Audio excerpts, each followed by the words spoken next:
Hello दोस्तों, आप सभी का स्वागत है हमारे यूट्यूब चैनल सिने ईयर में। इस समय आप मेरे साथ हैं 1973 में और हम बात कर रहे हैं आज के महानायक अमिताभ जी की। आज हम बात करेंगे अमिताभ बच्चन जी की 1973 में आई फिल्मों की।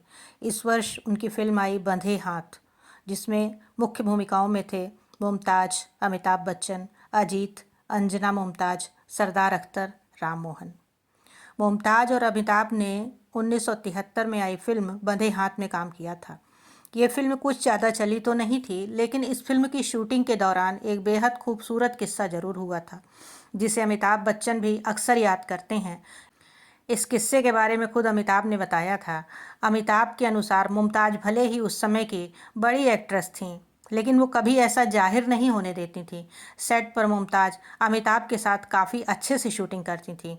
उस समय जहां मुमताज़ सेट पर सबसे महंगी कारों में से एक मर्सिडीज़ से आया करती थीं और अमिताभ तब एक साधारण सी गाड़ी में आते थे। मुमताज़ की गाड़ी को देखते हुए एक दिन अमिताभ को मर्सिडीज़ कार चलाने का मन किया। अमिताभ अपनी ये इच्छा फिल्म सेट पर अपने दोस्तों को बता रहे थे कि एक दिन वो भी मर्सिडीज़ कार में घूमा करेंगे।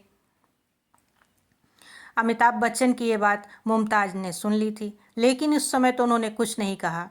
लेकिन अगले दिन जब अमिताभ शूटिंग करके निकलने लगे तो देखा कि उनकी गाड़ी गायब है। पूछताछ करने पर पता चला कि अमिताभ की गाड़ी मुमताज़ ले गई हैं और अपनी मर्सिडीज़ कार की चाबी अमिताभ बच्चन के लिए छोड़ गई हैं। गाड़ी छोड़ जाने के अलावा मुमताज़ ने अमिताभ के लिए एक संदेश भी दिया था, जिसमें उन्होंने कहा था कि अमिताभ से कहना कि वो इस कार को अपने पास रखना चाहते हैं, तब तक रख सकते हैं। ये जानकर सब हैरान रह गए थे। मुमताज़ के इस महान अंदाज को अमिताभ बच्चन आज तक नहीं भूल पाए हैं। इसी वर्ष उनकी एक फिल्म आई जंजीर। अमिताभ बच्चन ने 7 हिंदुस्तानी से अपने करियर की शुरुआत की थी और इसके बाद लगातार 11 फिल्में की, लेकिन वे सभी की सभी फ्लॉप रहीं। फिर उन्हें जंजीर मिली, जिसने उनकी किस्मत बदल दी। एक ऐसी फिल्म की करने के लिए कोई भी सुपरस्टार राजी नहीं था। जिस शख्स को फिल्म का हीरो चुना गया, उससे पहले वह लगातार 12 फ्लॉप फिल्मों का दर्द झेल चुका था। ऐसे में कोई भी हीरोइन उस हीरो के साथ काम करने के लिए भी तैयार नहीं थी। यूं कह लीजिए कि कहानी के आगाज से लेकर फिल्म के अंजाम तक की स्क्रिप्ट भी सलीम जावेद ने लिखी थी। आज वही फिल्म अपने सफ़र के 50 साल पूरे कर चुकी है। तो आइए जानते हैं कि कैसे इस फिल्म ने सुपर फ्लॉप का तमगा हासिल कर चुके अमिताभ की किस्मत को जंजीर से बांध कर रख लिया। जंजीर से मुट्ठी में ऐसे आई किस्मत। अमिताभ बच्चन, बात एक्टिंग की हो या आवाज़ की, 80 साल की उम्र में भी यह शख्स नए नए कलाकारों को तगड़ा कंपटीशन देता है। लेकिन बिग बी की ज़िंदगी में हर दौर ऐसा नहीं था। एक वक्त ऐसा भी रहा जब उन्हें कोई काम देने के लिए तैयार नहीं था। फिर अमिताभ की ज़िंदगी में एक ऐसी फिल्म आई जिसने न सिर्फ उनकी किस्मत को हीरे की तरह चमका दिया, बल्कि उन्हें एंग्री यंग मैन के तमगे के साथ साथ सुपरस्टार का दर्जा भी दिला दिया। अमिताभ की 12 फिल्में हो चुकी थी फ्लॉप। अमिताभ ने 7 हिंदुस्तानी से अपने करियर की शुरुआत की थी, लेकिन यह फिल्म बॉक्स ऑफिस पर पानी भी नहीं मांग पाई। इसके बाद लगातार 12 फिल्में भी अमिताभ के लिए कुछ खास नहीं रहीं। फिर उनकी किस्मत में जंजीर आई, लेकिन इसकी कहानी भी बेहद दिलचस्प है। दरअसल अमिताभ को जंजीर इतनी आसानी से नहीं मिली थी और वह इस फिल्म के लिए पहली पसंद तो कतई नहीं थे। डायरेक्टर प्रकाश मेहरा जब जंजीर की स्टार कास्ट चुन रहे थे तो हीरो के किरदार के लिए उनके मन में कोई शक नहीं था। वह तो बॉलीवुड के उस वक्त के हैंडसम हंक धर्मेंद्र के नाम पर मोहर लगा चुके थे और हर हाल में उनके साथ ही यह फिल्म करना चाहते थे। अब कहानी में ट्विस्ट ही यहीं से आ गया। धर्मेंद्र किसी दूसरी फिल्म की शूटिंग में व्यस्त थे तो उन्होंने जंजीर में बनने से साफ इनकार कर दिया। फिल्म छोड़ने का मलाल धर्मेंद्र कई बार जता चुके हैं।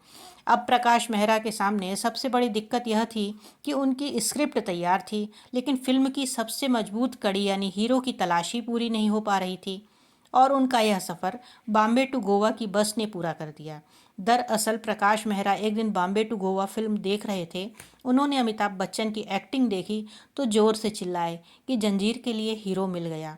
फ्लॉप हीरो अमिताभ के साथ कोई भी हीरोइन काम नहीं करना चाहती थी। जंजीर के लिए हीरो तो मिल चुका था, लेकिन हीरोइन चुनना भी आसान नहीं था। पहली बात तो यह थी कि फिल्म की कहानी में एक्ट्रेस का किरदार ना के बराबर था।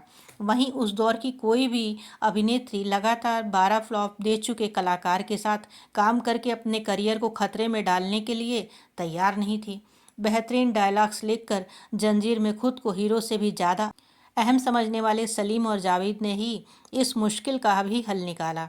दरअसल पहले उन्होंने ही हीरो यानी अमिताभ बच्चन का नाम प्रकाश मेहरा को सुझाया था और अब हीरोइन को भी पटाने की जिम्मेदारी भी खुद ही संभाल ली। सलीम खान ने उस दौर की दिग्गज अदाकारा जया भादड़ी को स्क्रिप्ट सुनाने खुद उनके फ्लैट पर गए। एक इंटरव्यू में इस मुलाकात का जिक्र करते हुए सलीम खान ने कहा था, जया जी को जंजीर की कहानी सुनाने मैं उनके फ्लैट पर पहुंचा था। मुझे यकीन था वो ये जानकर फिल्म रिजेक्ट नहीं करेंगी कि सामने हीरो कौन है। कहानी सुनने के बाद जया का रिएक्शन भी तमाम हीरोइनों के जैसा ही था। उन्होंने भी कहा कि इस फिल्म में मेरे लिए तो कुछ भी नहीं है। जया की सुनकर सलीम खान ने कहा, मैं जानता हूँ कि इस फिल्म में आपके करने के लिए कुछ भी नहीं है, लेकिन फिल्म के हीरो अमिताभ बच्चन हैं। मुझे उम्मीद है उनके लिए आप ये फिल्म जरूर करेंगी। सलीम की ये बात सुनकर जया भादुड़ी ने तुरंत फिल्म के लिए हाँ कर दी।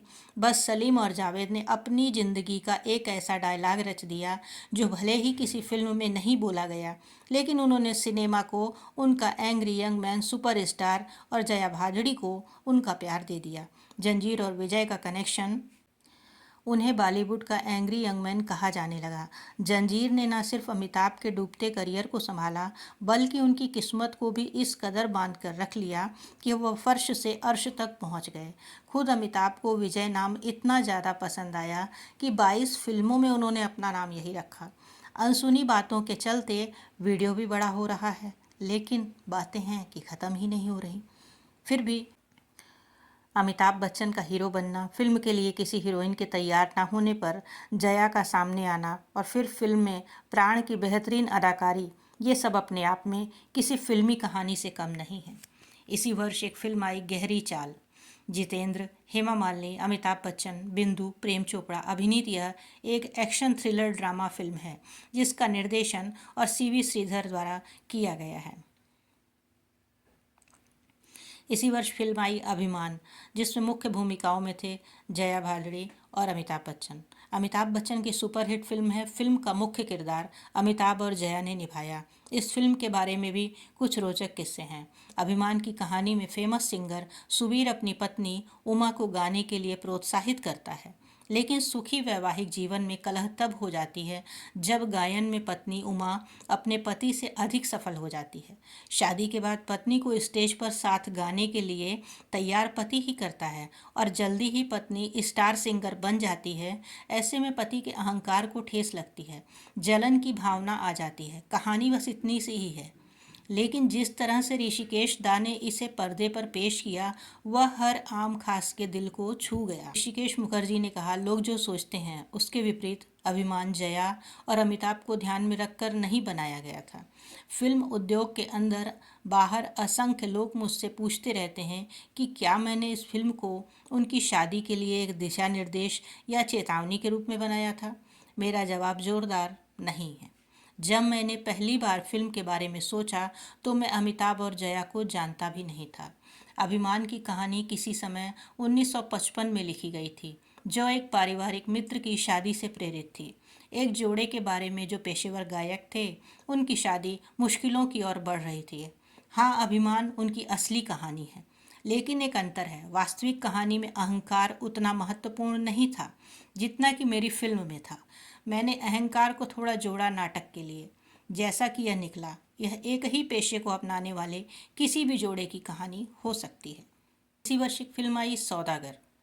यह फिल्म भले ही बॉक्स ऑफिस पर कोई खास कमाल नहीं दिखा पाई, लेकिन इसमें अमिताभ बच्चन और नूतन और पद्मा खन्ना के शानदार अभिनय की आज भी लोग तारीफ करते नहीं थकते हैं।